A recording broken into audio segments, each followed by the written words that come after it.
네, 시청자 여러분 안녕하십니까. 경기도의회 집단지성토론 집현전의 김두입니다. 올해는 광복 80년이자 분단 80년이 되는 해입니다. 80년 전 우리는 해방을 맞이했지만 곧 분단이라는 현실을 마주해야 했습니다. 분단의 아픔 속에서도 우리는 꾸준히 평화의 길을 걸어왔고 그 길 중심에 경기도가 있었습니다. 경기도는 늘 긴장을 놓을 수 없는 지역이지만 또 반면에 화해와 협력을 위한 최적의 지역이기도 합니다. 그래서 우리는 이제 평화와 협력의 시대를 열어야 합니다. 그래서 오늘 집현전에서는 광복 80년의 의미를 되돌아보고 남북 평화협력 시대를 맞이하는 경기도와 도의회의 과제와 역할에 대해서 논의해 볼까 합니다. 그럼 오늘의 집현전 지금 바로 시작합니다.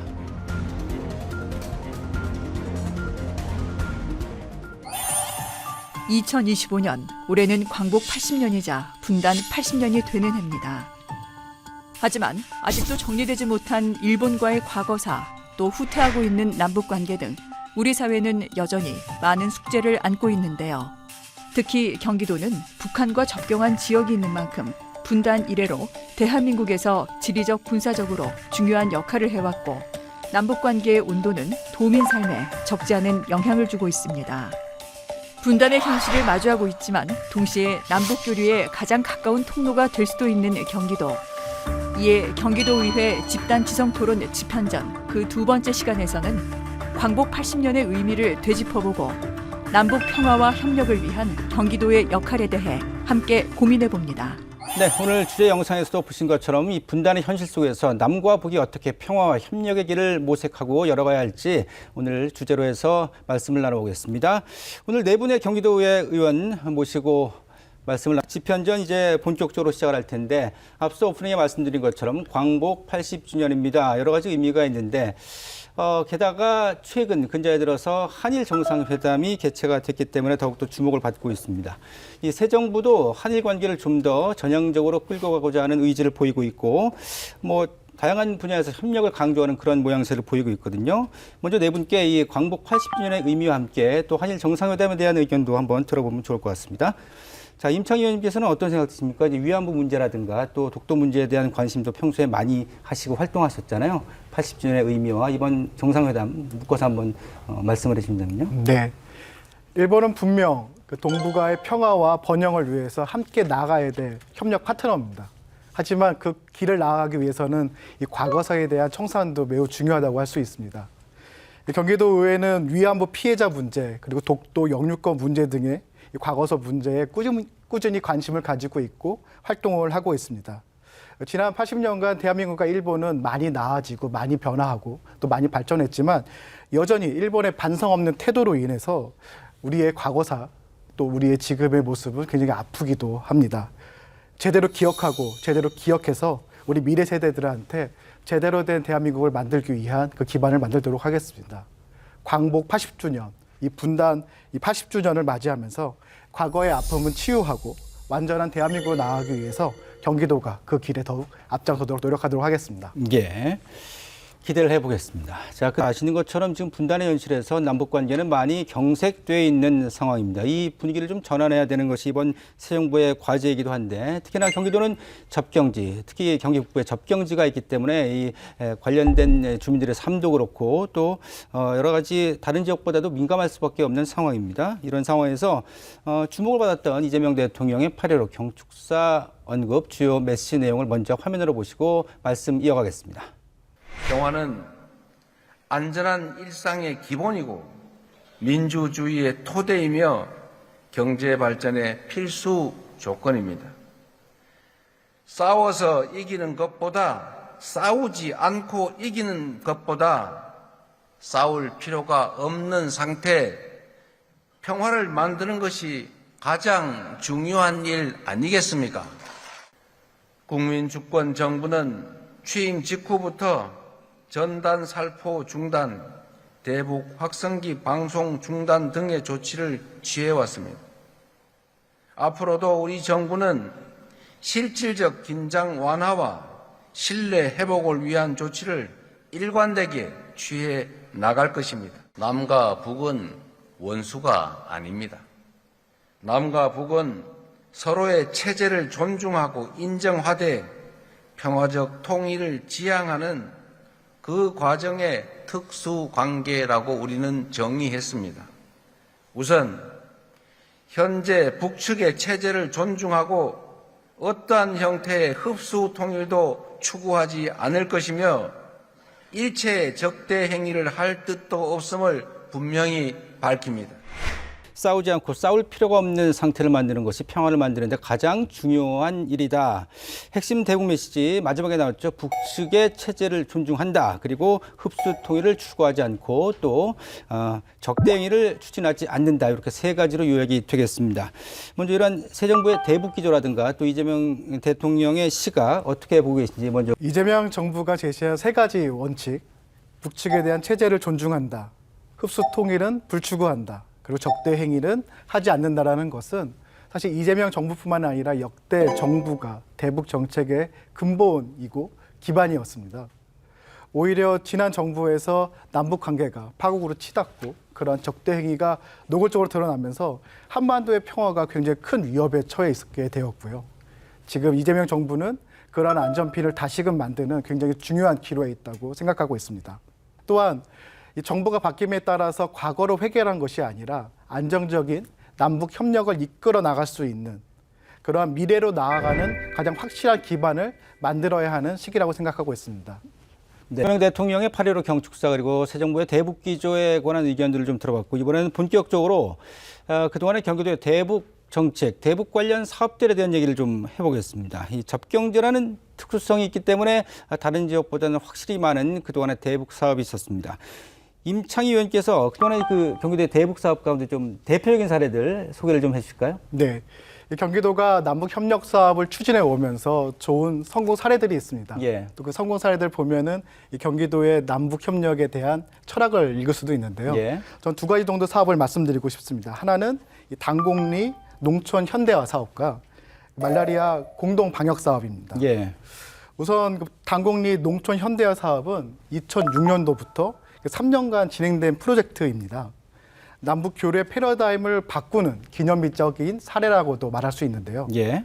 기존의 인도적인 지원 차원, 다시 말해서 일방적으로 주는 방식에 머물렀던 교류가 이 사업을 통해 가지고 이 자상력을 제고하고 개발 협력 사업으로 전환했다는 의미가 있습니다. 예. 특히 분단 이후에 최초로 이 북한의 협동조합을 대상으로 한 개발 협력 사업인데요. 벼농사의 협력, 농기계 지원, 농업 기반 시설의 확충, 그리고 주택과 타가소의 신축과 같은 이 마을, 그 농촌의 환경 개선 사업까지 아우르는 종합적인 프로젝트였습니다. 예. 또한 이 3년이라는 중장기 계획을 통해 가지고 매년 성과를 평가하고 다음 사업에 반영함으로써 남북이 서로 이해를 하고 협력을 높이는 긍정적인 구조를 가지고 있었습니다. 예. 다시 말해서 일시적인 이벤트가 아니라 신뢰를 쌓아나가는 그런 구조를 가지게 됐었죠. 예. 이 두 번째 사업은 말라리아 공동 방역 사업입니다. 이 경기도가 지리적 특성으로 인해서 북한의 이 방역이 남한에도 미치는 영향을 주고 있었는데요. 그렇죠. 이 한국이 1979년 이후로는 이 말라리아가 없는 태칙 국가로 분류되었지만 1993년 이후로는 파주 등 적경 지역에서 말라리아 환자들이 크게 증가하게 됩니다. 그 원인이 바로 북한 황해도 지역에서 날라온 그 말라리아 때문이었죠. 2007년도에 2,207건에 달했던 남측 말라리아 환자가 예. 이 공동 방역 사업 이후에는 2011년도에 845건으로 줄어들었습니다. 예. 이것이 곧 말라리아 공룡 방역의 효과, 즉 북한을 방역을 함으로써 남한에 주는 긍정적인 효과라고 볼 수 있습니다. 네. 그렇다면 이제 분권형 대북 정책이 실질적으로 좀 효과를 보기 위해서 우리가 어떤 준비를 좀 해야 되지 않겠습니까? 어떤 게 좀 필요하고 막연하지 않고 현실적으로 좀 챙겨야 될 내용들은 좀 뭐가 있을까요, 임 의원님? 네. 우선 경기도는 그 어느 곳보다 준비되어 있습니다. 예. 하지만 또 그 준비를 또 업그레이드하는 또 역할, 또 시점에 와 있는데요. 경기도는 그 남북교류 초기부터 민간 단체에 의존하지 않고 그 지방 단체가, 자치단체가 주도적으로 추진해 왔습니다. 그런 측면에서 봤을 때는 경기도는 안정적인 기초 체력을 가지고 있다라고 평가할 수 있습니다. 하지만 지난 한 10년 동안 이 조직도 와해되고 많은 그 경험이 부족해지면서 새로운 시대에 맞는 업그레이드가 필요한 사항입니다. 예. 우선 해체되어 있던 전담 조직을 다시 정비하고 과거의 성공과 실패 경험을 체계적으로 정리해서 새로운 교류 정책에 녹여내야 합니다. 또 두 번째는 이 과거의 농업혁명 모델을 넘어서 북한이 지금 가장 필요한 부분에 대해서 맞춤형 전략도 필요합니다. 좀 의미 있는 것은 북한이 2021년도 유엔에 제출한 그 지속 가능한 발전 목표 네. SDGs를 보면은 북한이 필요하는 17개의 분야에 대한 목표들이 있고 이 부분에 대해서 우리가 충분히 협력할 수 있는 네. 가능성이 있을 거라고 봅니다. 또한 세 번째는 이 북한의 수요와 이 국제적인 이 제재라는 이 두 개의 이 현실적 제약을 어떻게 우리가 만들어 나가고 설득해 나갈 것인가 하는 그러한 과제들을 헤쳐나갈 수 있는 업그레이드가 필요할 것 같습니다. 이를 통해서 이 대북 분권역, 대북 정책에서 경기도가 의미 있는 역할을 하기를 바라고 있습니다.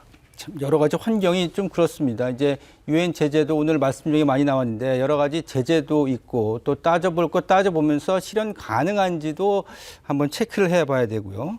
어쨌든 뭐 지금 이면이 말씀 들어오면 경기도의 기초 체력은 충분하고 다시 한번 조직을 재정비한다면 분권형 대북 정책을 할 수 있는 준비는 뭐 충분히 가능하다. 이렇게 좀 판단이 되네요. 이번엔 또 임창희 의원과 좀 얘기를 나눠볼 텐데, 지난 6월에 도정 질문에서 좀 주목되는 그런 말씀을 하셨어요. 경기 북부에 이제 평화경제 특구 플러스 아리백 특구를 동시에 추진하자. 이런 제안을 하셨습니다. 아무래도 이렇게 되면은 좀 기업들을 유치하기 훨씬 더 좀 수월할 것 같은데 어떤 내용이었나요?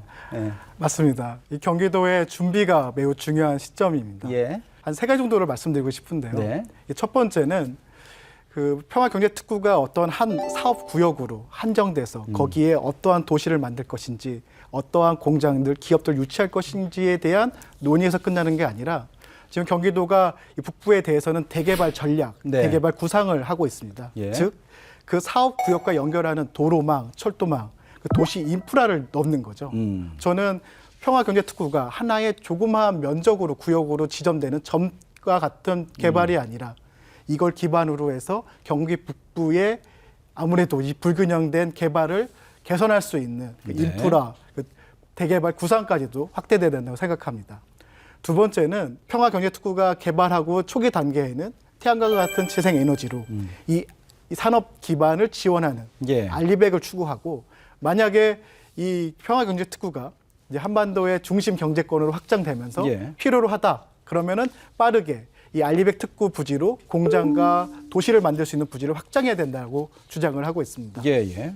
그와 함께 마지막으로 지금은 그 전에 이제 개성공단을 했을 때 네. 북측에 개발하면서 실패 사례를 통해 가지고 우리의 접경 지역 경기 북부에 이제 평화경제 특구를 만들고 있지만 네네. 나아가서 이 북쪽에서의 개성공단과 같은 그런 북측의 공단을 더 확장해서 향후에는 이 서울을 중심으로 한 경기도가 있는 이 수도권과 함께 평양권을 함께 묶는 한반도의 평화 그 메커니즘으로 가기 위한 첫 시작이다. 그렇기 때문에 경기도가 준비할 건 많겠지만 예. 꼭 그 준비를 성공해서 경기 북부의 균형 발전과 함께 한반도 동북아의 이 성장의 거점으로 예. 확대되기를 기대하고 있습니다. 예, 알겠습니다. 경기도도 아리백 특구로서 평화경제 특구와 함께 갈 수 있는 그런 좀 구체화된 시기가 되기를 바라고. 자, 임 의원 들어볼까요? 어떤 답변해 주시겠어요? 네, 이 경기도의 이 평화 협력 또 평화 교류 활동은 이 정치와 행정의 영역을 넘어서 이 전체 도민들이 참여하고 이 관심받는 활동으로 확대될 것 같습니다. 저도 그 지난 주말에 그 우리강 도보 생명 순례 2025년 그 임진강 행사를 다녀왔는데요. 네네. 이 많은 시민들이 함께 이 남북의 경계가 될 수가 있는 임진강을 따라 걸으면서 평화의 강으로 만들겠다라는 시민들의 목소리를 들으면서 저도 새삼 깨닫게 되는 바가 많았습니다. 예. 이처럼 이 시민들과 함께, 도민들과 함께 경기도 그리고 대한민국 한반도의 남북 관계를 개선하고 협력하고 교류하는 활동들이 더 많아져야 된다고 생각을 하고 있고요. 네. 단순한 예산 지원을 넘어서 그 시민사회가 이 평화 담론의 주체가 돼서 그 활동의 주체가 될 수 있도록 그 행정과 또 제도적 지원을 아끼지 않도록 하겠습니다. 이를 통해서 시민사회와 함께 이 평화의 물결을 만들어 나가는 것을 경기도에서 시작하고 또 확대해 나가도록 하겠습니다. 네 분 쭉 말씀 들어보니까 정치의 기본은 경청이라는 생각이 듭니다. 특히나 관련 시민단체의 의견들은 뭐 아주 집중해서 잘 좀 들으시고 또 도의회에서 같이 연동해서 할 수 있는 일은 무엇이 있을까 고민해보는 그런 시간도 필요할 것 같습니다.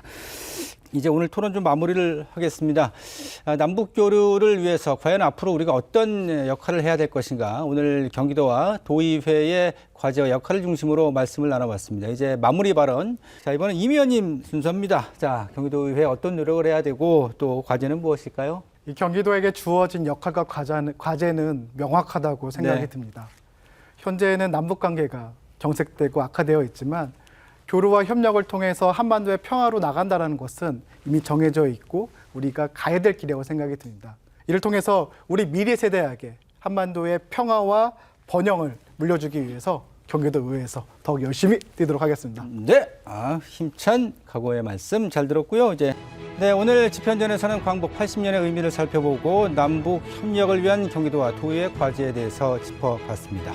경기 북부, 특히 경기도 가운데 경기 북부는 안보의 지역만이 아니라 평화와 번영, 발전의 지역이기도 합니다. 경기도의 발전이 뒤따라가면서 이후에 진정한 광복으로 연결이 되고 그것이 통일의 시대로 다가갈 수 있기를 진심으로 기원해 봅니다.